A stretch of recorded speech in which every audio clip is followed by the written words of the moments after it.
오늘은 두려움을 넘어 기쁨으로 세 번째 시간 요셉 형제들의 두려움이라는 제목으로 말씀을 나누도록 하겠습니다.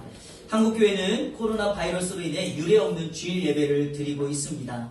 신학적이고 성경적인 원리를 차치하고서라도 우리는 하나님께서 우리 한국교회 그리고 성도들에게 말씀하시는 영적 메시지에 더욱 주목해야 할 것입니다. 최근 지금의 상황을 바라보며 하나님께 차례의 기도를 드린 한 목사님의 기사가 연일 인터넷을 뜨겁게 달구고 있습니다. 세속주의와 성공주의에 빠진 작금의 한국교회에 일침을 가하고 있는데요. 저 또한 이 기도문을 읽고 스스로 반성을 하게 되었고 목회에 대한 마음을 다잡는 시간을 가졌습니다.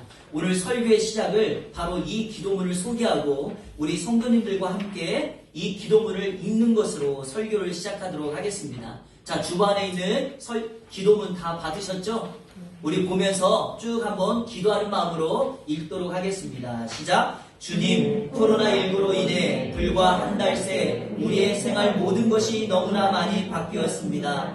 요즘 상황을 보면서 우리가 얻을 수 있는 교훈이 분명히 있음을 보게 하시고 우리가 잘못 가고 있었던 길을 반성하며 다시금 주 앞에 바르게 서는 기간이 되게 하여 주십시오. 1. 주님, 우리는 지금 평범한 일상이 다시 오기를 간구합니다.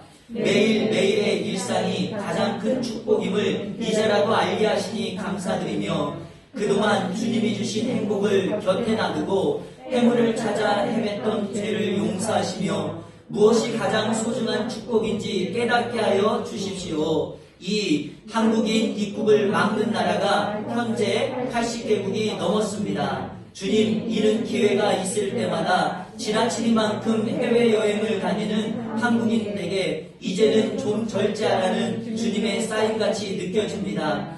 남들과 관계없이 나만 즐기면 된다는 우리의 이기적인 마음들을 이제는 바꿔주시고 어려운 이웃에 대한 공감과 나에 대한 절제가 조금 더 삶에서 많이 나타나게 하여 주십시오. 3. 주님, 동남아와 중동 국가들 그리고 아프리카 나라들까지도 한국인을 무시하고 강제 격리시키고 있습니다.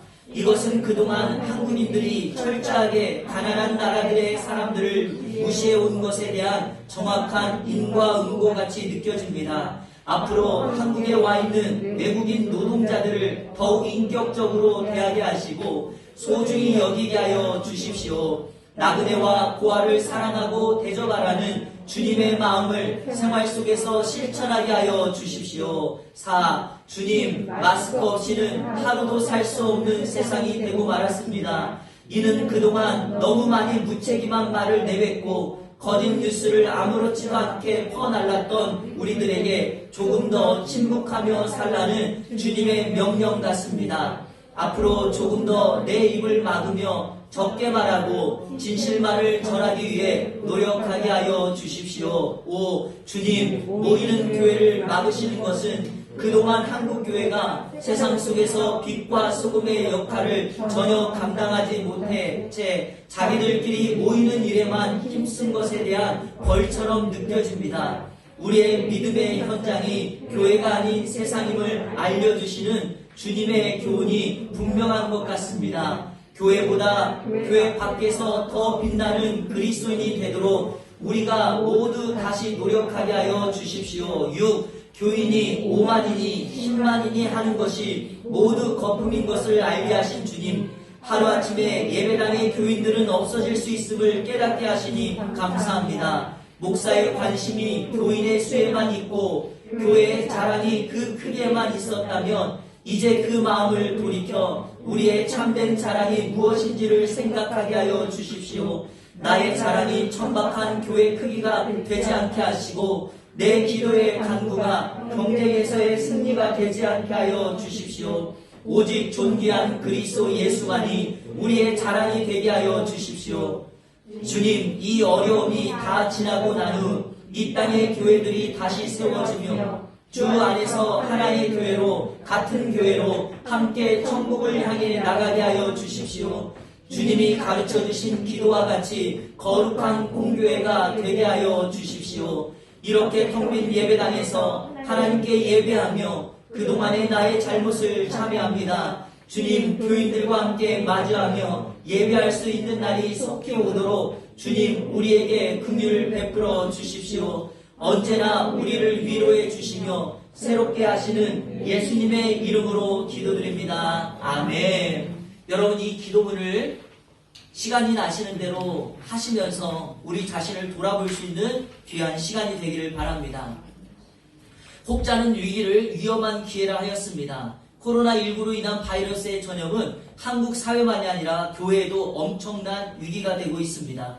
그러나 영화 명량에서 이순신 장군이 명량해전을 앞두고 자신의 아들인 이회에게 했던 대사 기억나시죠? 두려움을 용기로 바꿀 수만 있다면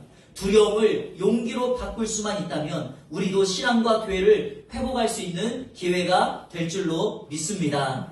그러기 위해서 우리 안에 내재되어 있는 두려움을 몰아내야 합니다. 오늘은요, 요셉의 형제들이 맞닥뜨린 두려움의 모습을 살펴볼 것입니다. 오늘 말씀을 통해서 두려움을 넘어 기쁨으로 나아갈 수 있는 영적인 해안이 열리기를 축복합니다. 오늘 요셉의 형제들이 갖는 두려움은 무엇인가? 그 두려움은 근본적으로 죄에 대한 두려움입니다. 요셉과 그의 형제들은 야곱, 즉 이스라엘의 아들들입니다. 이들로 인해서 이스라엘의 12지파가 형성됩니다.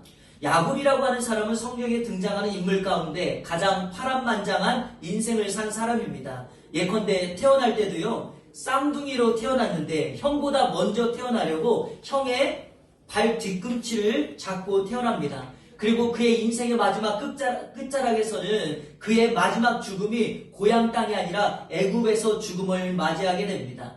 무엇보다도 형 에서와 아버지 이삭을 속여서 장자권의 축복을 받게 되는데요. 이것이 화근이 되었습니다. 이것이 화근이 되어서 형의 노여움을 사게 되고 외갓집 밧다나람으로 귀향을 떠나게 됩니다. 놀라운 사실은요, 우리가 올바른 방법을 취하지 아니하면 하나님께서 반드시 그것을 책망하신다는 것입니다. 밧다나람으로 갔는데 거기서 사기꾼의 대가인 외삼촌 라반을 만나 무려 20년 동안 창살 없는 감옥의 삶을 살게 됩니다. 야곱에게는 4명의 아내와 12명의 아들이 있습니다. 야곱이 사랑했던 아내는 라헬입니다. 그런데 이 라헬이 둘째 아들을 낳다가 그만 죽게 됩니다. 그래서 야곱은 이 라헬에게서 낳았던 요셉이라고 하는 아들과 베냐민이라고 하는 아들을 편애합니다. 특별히 요셉이라고 하는 아들에게는 채색옷을 입혀 항상 옆에 끼고 삽니다. 문제는 다른 아들들이 보기에 그 아버지를 이해할 수 없었고 채색옷을 입고 있는 요셉을 미워하게 되었다는 사실입니다. 그러다가 요셉이 꿈 하나를 꾸었는데 그 꿈이 형들을 자극하게 됩니다. 그 꿈의 내용이 뭔지 아시죠? 꿈을 꿨는데 형들의 볏집단이 서 있는데 내 볏집단이 중앙에 있고 그 형들의 볏집단이 내 볏집단에게 절을 했다는 겁니다. 또 하나의 꿈은 해와 달과 열왕별이 나 요셉에게 절을 했다. 여러분, 이런 꿈 얘기할 때요, 관계가 좋으면 전혀 문제가 없습니다. 그런데 지금은 그런 상황이 아니지 않습니까? 참 이런 거 보면 요셉은 눈치가 없는 것 같습니다. 결국 이 요셉의 형들은요, 기회가 생기자 요셉의 채색옷을 벗겨버리고 그를 구덩이에 던져 넣습니다. 하지만 4번째 아들이었던 유다의 제안으로 요셉을 죽이지 않고 미디안 상인에게 팔아버립니다. 그리고 이 미디안 상인은요, 그 요셉을 애굽에 있는 보디발이라고 하는 사람에게 종으로 노예로 팔아버립니다. 그리고 이 요셉의 형제들은 야곱, 즉 아버지에게 가서 요셉이 짐승에게 잡아 먹혔다고 거짓말을 합니다. 요셉은 보디발의 집에서 충성하고 있는데 하나님께서 요셉과 함께 하십니다. 보디발은 그를 알고 요셉을 가정총무로 삼고 집안의 모든 소유를 주관하게 합니다. 그러다가 이 보디발의 아내가 요셉을 유혹하고 요셉이 이 유혹을 거절하자 요셉은 감옥에 갇히게 됩니다. 놀라운 사실은 감옥에 갇혀진 요셉이 간수장에게 은혜를 입어서 감옥의 모든 재반사항의 업무를 요셉이 담당하게 됩니다. 거기서 앞으로 요셉의 인생에 큰 역사를 이룰 관원장을 만나게 됩니다. 이 관원장 2사람을 만나게 되는데 이 2사람이 꿈을 꿉니다. 그리고 요셉은 이 2사람의 꿈을 해석해 주는데 놀라운 사실은 요셉이 꿈을 해석한 대로 술 맡은 관원장은 복직되고 떡 굽는 관원장은 생명을 잃게 됩니다. 그리고 이 술 맡은 관원장이 복직되자 요셉을 까마득히 잊어버립니다. 그럴 때 바로 왕이 꿈을 꾸었는데 그 꿈이 바로를 번민하게 만듭니다. 애굽의 모든 점술가와 현인 중에서 불러들여 이 바로의 꿈을 해석하려 했지만 어떤 누구도 그의 꿈을 해석하지 못합니다. 바로 그때 요셉을 잊고 있었던 술 맡은 관원장이 과거 감옥에서 자신의 꿈을 정확하게 해석해 주었던 요셉이 생각났고 이 사람이 요셉을 바로에게 추천합니다. 그리고 요셉은 이 바로의 꿈을 해석할 뿐만 아니라 그 꿈에 대한 대안까지도 제시합니다. 무슨 말이냐? 7년 동안 풍년이 올 텐데 그 풍년 기간 동안 먹을 것을 가득 저축했다가 그 뒤 흉년이 오면 7년 동안 저축해 둔 것으로 그 나라를 이끌어가면 된다라고 대안까지 제시를 합니다. 저는 이걸 보면서요, 믿음의 사람들은요, 이 세상 속에 살아갈 때 그냥 살아가는 것이 아니라 대안을 제시하는 사람이 돼야 될 것 같다라는 생각을 해봅니다. 결국에는 요셉의 말처럼 모든 세계가 흉년이 되고 야곱의 아들들, 즉 요셉의 형제들이 먹을 것을 사러 애굽에 왔다가 요셉을 만나게 됩니다. 제가 지금까지 말했던 스토리가 야곱과 요셉이 애굽에서 만나게 되는 그 긴 스토리를 여러분들께 말씀드렸습니다. 형제들을 알아본 요셉은 궁극적으로 그 야곱과 그의 가족들을 애굽으로 초청하고 그리고 평안하게 삶을 살아가게 됩니다. 여기까지 모든 것이 다 잘 되었다고 생각했는데 그만 요셉의 형들이 두려움을 갖게 되는 문제가 발생합니다. 자, 여러분, 그 문제가 뭘까요? 오늘 본문 15절은 이렇게 말합니다. 다 같이 한번 읽어보겠습니다. 요셉의 형제들이 그들의 아버지가 죽었음을 보고 말하되 요셉이 혹시 우리를 미워하여 우리가 그에게 행한 모든 악을 다 갚지는 아니할까 하고. 어떤 일이 벌어집니까? 아버지 야곱이 죽습니다. 야곱이 누구입니까?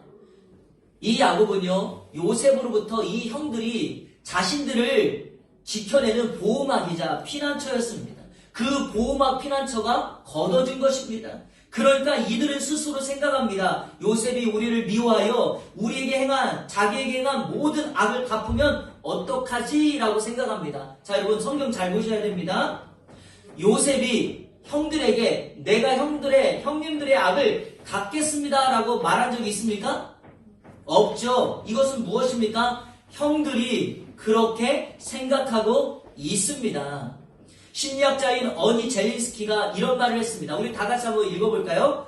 사람이 하는 걱정 가운데 40%는 절대 일어나지 않는 일이며 30%는 이미 지나간 과거의 일이고 22%는 일이 일어나도 큰 영향이 없는 사소한 것이며 4%는 천재지변처럼 우리가 어떻게 할 수 없는 일이고 단 4%만이 이유 있는 걱정거리다. 이렇게 말하였습니다. 자, 그러니까 이 심리학자가 말한 것을 요셉의 형들과 대비시켜보면 앞으로 일어나지 않을 일에 대해서 형들이 스스로 생각하고 있는 것입니다. 자, 문제는 뭐냐? 이러한 두려움을 해결하기 위하여 사람들은 잘못된 선택을 한다는 사실입니다. 요셉의 형들은 어떤 방법을 사용하여 자신들의 두려움을 해결하려 했을까요? 세 가지입니다. 첫 번째, 그들은 숨습니다. 숨어요. 16절, 요셉에게 말을 전하여 이르되 당신의 아버지가 돌아가시기 전에 명령하여 이르시기를. 자, 요셉의 형들이 요셉에게 전갈을 보냅니다. 전갈. 말을 전하여 그랬죠? 사랑하는 여러분, 사람들이 두려움을 갖게 되면은요, 항상 숨습니다. 오늘 본문의 요셉의 형들도 직접 나서지 못하고 전갈을 보냅니다. 이 전갈을 보냈다는 것은 얼굴 보고 싶지 않다는 얘기니까 숨었다는 것이죠. 마치 아담과 하와가 하나님께 죄를 짓고 두려워하여 숨는 것과 같은 원리입니다. 자, 첫 번째는 숨습니다. 두 번째는 거짓말합니다. 거짓말. 자, 17절 다 같이 읽겠습니다. 너희는 이같이 요셉에게 이르라. 내 형들이 나를 받았을지라도 이제 바라건대 그들의 허물과 죄를 용서하라 하시나니 당신 아버지의 하나님의 종들인 우리 죄를 이제 용서하소서 하매 요셉이 그들이 그에게 하는 말을 들을 때 울었더라. 아멘. 여러분 아무리 성경을 읽어봐도 야곱이 죽기 전에 이런 말을 남긴 적을 찾아볼 수가 없습니다. 두려움에 극이 달한 형제들이 아버지를 매개체로 삼아 거짓말을 요셉에게 하고 있습니다. 하나님에 대한 칭호도 이렇게 합니다. 당신의 아버지의 하나님 이렇게 합니다. 누구를 계속해서 드러내고 있는 거죠? 요셉의 아버지 야곱을 드러내고 있습니다. 한 번이라도 더 아버지를 생각해 달라는 요셉의 형제들의 마음입니다. 그런데 여러분 두려움에 빠질 때 우리가 기억해야 될 것이 있습니다. 거짓말은 사단의 도구라는 사실입니다. 요한복음 8장 44절 너희는 너희 아비 마귀에게서 났으니 너희 아비의 욕심대로 너희도 행하고자 하느니라. 그는 처음부터 살인한 자요 진리가 그 속에 없으므로 진리에 서지 못하고 거짓을 말할 때마다 제 것으로 말하나니 이는 그가 거짓말쟁이요 거짓의 아비가 되었음이라. 사단은 거짓말쟁이고요 거짓의 아비입니다. 사단의 종노릇 하면 모든 사람들이 다 거짓말을 하게 되어 있습니다.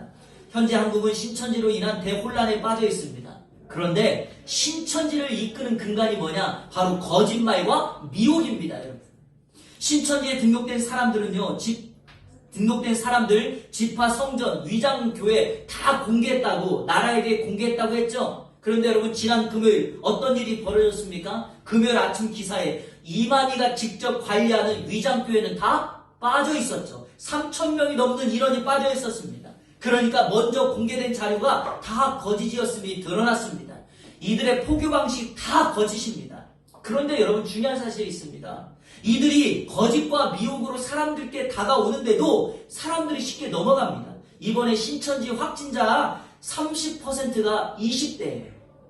그리고 여러분 신천지의 대부분에 있는 사람들의 60%가 20대와 30대로 이루어져 있습니다. 대구 이 신천지에 4년 동안 있다가 겨우 탈퇴한 24세 청년이 신천지의 포교 방식을 공개하면서 이 인터뷰를 한 기사를 제가 보고 여러분에게 왜 이들이 거짓과 미혹에 빠져 있는지를 정확하게 말씀드려 보도록 하겠습니다.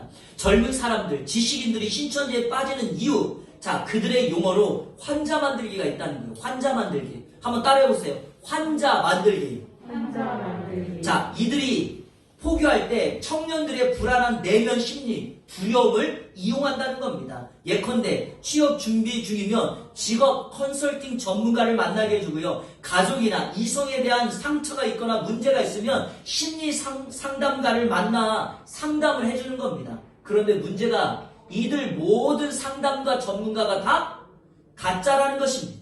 거짓말로 사람을 미혹합니다. 그러니까 여러분 아까 위에서 말했던 이 심리학자 이야기를 들어보면 이 젊은 청년들조차도 앞으로 일어나지 않는 두려움에 빠져서 거짓을 미혹하는 것을 분별하지 못하고 다 빠지게 된다는 것입니다. 성도가 미혹이나 거짓에 빠지지 않으려면 진짜를 알아야 됩니다. 진짜는 진리이고 진리는 예수 그리스도이며 예수 그리스도는 우리에게 하나님의 말씀의 진리로 선포하십니다. 그러므로 여러분 우리가 그 말씀을 붙들고 살아간다면 거짓과 미혹에 빠지지 않게 될 줄로 믿습니다. 세 번째, 요셉의 형제들이 자신의 두려움을 해결하기 위한 방법으로 자신들의 신분을 낮춥니다. 이것을 낮은 자존감으로 어필한다고 제가 해놓았습니다. 자, 우리 18절 한번 읽겠습니다. 시작! 그의 형들이 또 친히 와서 요셉의 앞에 엎드려 이르되 우리는 당신의 종들이니이다.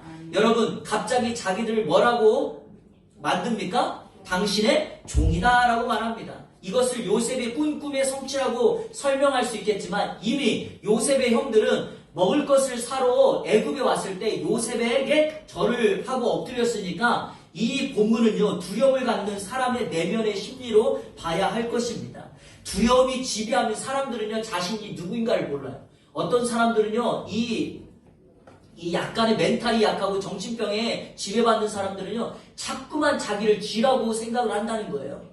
그래서 고양이가 자기를 막 물려고 하고 잡아먹으려 한다고 이런 사람들이 있어요. 왜 그러냐면 이런 게 다 두려움에 지배받기 때문이죠. 지난 주일에 말씀드렸던 뱀잡이 수리대처럼 자기 자신이 누구인가를 알지 못합니다. 성경에 보니까 이런 예가 또 하나 등장합니다. 모세가 이스라엘 백성들이 이끌고 가나안 땅을 향하여 갈 때 가데스 바네아에서 12명의 정탐꾼을 보냅니다. 40일 동안 12명의 정탐꾼이 땅을 정탐하고 돌아와 보고를 합니다. 가나안 땅에 갔던 정탐꾼 12명 중에 여호수아와 갈렙을 제외하고 10명이 두려움에 빠져서 부정적인 보고를 합니다. 자, 그 부정적인 보고가 민수기 13장 32절 33절입니다. 같이 읽겠습니다. 이스라엘 자손 앞에서 그 정탐한 땅을 악평하여 이르되 우리가 두루 다니며 정탐한 땅은 그 거주민을 삼키는 땅이요 거기서 본 모든 백성은 신장이 장대한 자들이며 거기서 네피림 후손인 아낙 자손의 거인들을 보았나니 우리는 스스로 보기에도 메뚜기 같으니 그들이 보기에도 그와 같았을 것이니라. 아멘. 여러분, 지금까지 가나안 백성들은 이스라엘 백성들을 본 적이 없습니다.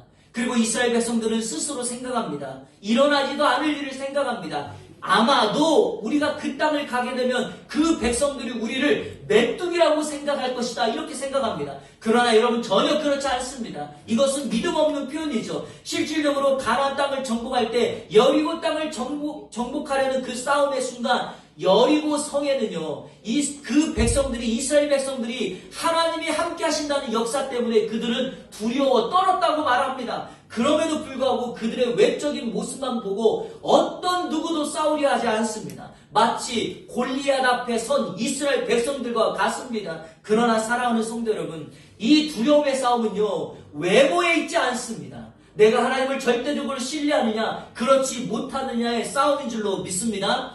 우리 자신이 누구인가를 잃어버려 두려움에 함몰되어 있으면 메뚜기 컴플렉스가 됩니다. 나는 메뚜기이기 때문에 아무것도 할 수 없고 사람들에게 나보다 더 힘센 사람에게 잡혀먹을 뿐이다라고 생각합니다. 여러분, 지금이 그러합니다. 지금은요, 우리 자신을 지켜 조심할 때입니다. 그러나 우리 스스로 두려움과 공포에 빠져 있으면 안 됩니다.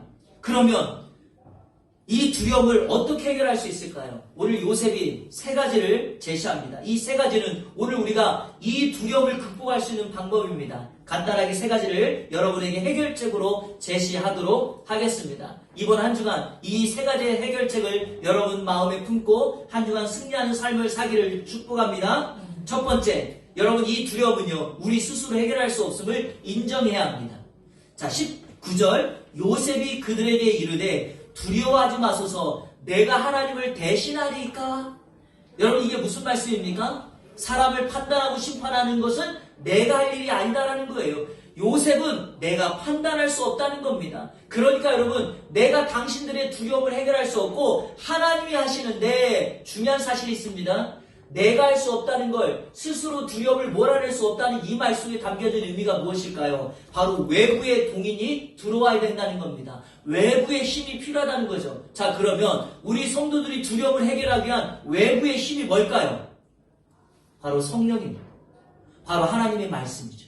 하나님의 말씀이 내 안에 들어오고 그것을 믿음으로 아멘 받을 때 우리 안에 있는 두려움은 몰려지게, 쫓겨나게 될 줄로 믿습니다. 자, 둘째로 해결책, 하나님을 온전히 신뢰해야 합니다. 20절을 다 같이 읽겠습니다. 오늘 이번 한 주간 제가 암송 구절로 아까 우리 읽었던 말씀이죠. 같이 읽겠습니다. 당신들은 나를 헤아려 하였으나 하나님은 그것을 선으로 바꾸사 오늘과 같이 많은 백성의 생명을 구원하게 하시옵소서. 아멘. 사랑하는 여러분, 요셉의 형제들은요, 결과로 보면 요셉을 국무총리로 하나님의 사람으로 만들기 위한 하나님의 섭리 속에 있는 도구였을 뿐입니다. 그러니까 요셉은 그 사실을 알기 때문에 그것을 하나님께서 선으로 바꾸사 모든 백성들을 구원하기 위하여 나를 준비시켰다고 요셉이 고백한 것입니다. 사랑하는 성도 여러분, 사람과 환경이 아니라 우리를 살리시고 인도하시는 하나님을 온전히 신뢰할 때 우리 안에 있는 내면의 두려움은 떠나가게 될 것입니다. 이번 한 주간 하나님을 온전히 신뢰하시는 여러분 되기를 축복합니다. 지금의 상황이 그러하지 않습니까? 바이러스 확진자가 계속 늘어나고, 우리 아까 기도문에서는 80개국 그랬지만 지금 어제까지 통계가 여러분 100여 개국입니다. 전 세계에 있는 100여 개 국가에서 우리 대한민국에 여러분 출입을 막고 있습니다. 전국의 교회가 인터넷이나 가정에서 예배를 드리고 있습니다. 우리의 일상의 삶이 막혀져 있고 활동 반경이 제한되어 있습니다. 모두가 다 전염과 공포에 빠져 있습니다.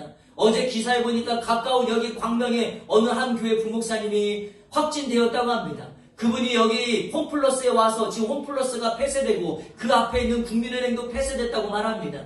우리와 멀지 않죠. 우리 교회 가까이 있습니다. 그런데 여러분, 그것으로 인하여 그것 때문에 내가 전염되면 어떻게 할까? 이런 걱정이 앞서고 두려움이 앞선다면 우리는 스스로 우리의 삶을 뱀잡이 수리새로 만드는 것입니다.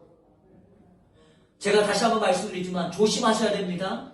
예방하셔야 돼요. 되도록이면 활동을 가정에서 하셔야 돼요. 마스크를 쓰시고 되도록이면 손을 잘 씻고 소독제로 여러분 깨끗이 해야 됩니다. 그러나 그 두려움의 환경을 바라보고 환경에 빠져 있으면 하나님은 작아 보입니다. 그리고 우리 눈에 보여지는 그 대상이 더 커 보인다는 것이죠. 그러니 여러분, 하나님을 신뢰하시기를 축복합니다. 마지막 세 번째, 과거에 얽매이지 말고 약속을 신뢰하십시오. 따라 해볼까요? 과거에 얽매이지 말고 말씀을 신뢰하라. 자, 우리 21절 다 같이 읽겠습니다. 시작. 당신들은 두려워하지 마소서. 내가 당신들과 당신들의 자녀를 기르리이다 하고 그들을 간곡한 말로 위로하였더라. 아멘. 이미 창세기 45장에서 요셉은 형들에게 하나님께 사신 일이니까 걱정하지 말라고 당신들을 해하지 않겠다고 권면하고 약속했습니다. 그러나 요셉의 형들은 아버지 야곱이 죽게 되니까 자신들을 지키고 있었던 보호막이 사라지는 것을 알고 두려움을 느낀 나머지 다시금 과거로 돌아가 버립니다. 과거에 얽매여 버립니다. 그리고 하나님이 주신 약속을 잃어버립니다. 사랑하는 성도 여러분, 하나님의 약속을 잃어버리면요, 하나님의 은혜가 다 사라져 버립니다. 오늘도 저와 여러분의 삶을 지키고 있었던 그 하나님의 그늘이 사라져 버립니다. 말씀해 볼까요? 오늘 하루 여러분 호흡하는 것 여러분의 힘이었습니까? 하나님의 은혜입니다. 할렐루야. 그 은혜가 오늘 우리를 살린 것 아닙니까? 그러면 더 중요한 것은 바로 하나님이 나를 지킨다라고 하는, 나를 떠나지 않는다고 하는 이 약속을 신뢰하는 것이 더 크다, 우리 주님이 말씀하십니다. 오늘 이 말씀을 분명하게 강조하기 위하여 요셉은 이렇게 말합니다. 내가 그렇게 하겠습니다. 내가 당신들을 해하지 않겠고 당신들의 자녀를 기르겠다고 말합니다. 그리고 여기 보니까 간곡한 말로 위로했다 그랬죠? 이 간곡하다는 말이 원문에 보면 마음이라는 뜻이에요. 마음. 왜 마음일까요? 여러분, 두려움의 근원이 마음 아닙니까? 그러니까 요셉은 정확하게 합니다. 형들의 두려움의 근원인 마음을 잘 덮어주고 마음을 잘 다독거려 주는 것입니다. 그러므로 사랑하는 성도 여러분, 우리의 눈을 들어 우리에게 지금도 여전히 말씀하시며 우리를 향하여 여호와의 날개를 펴서 그늘을 형성하시는 그 하나님을 바라보시기를 축복합니다. 거짓과 미혹에 빠지지 말고 과거에 얽매이지 말고 우리로 하여금 계속해서 과거에 머물게 하는 사단의 공격, 거짓의 아비인 그 사단을 말씀으로 막아내고 말씀으로 승리하신 예수 그리스도 그분만을 기억하는 이번 한 주간이 되기를 축복합니다. 이 시간 곧 지나갑니다.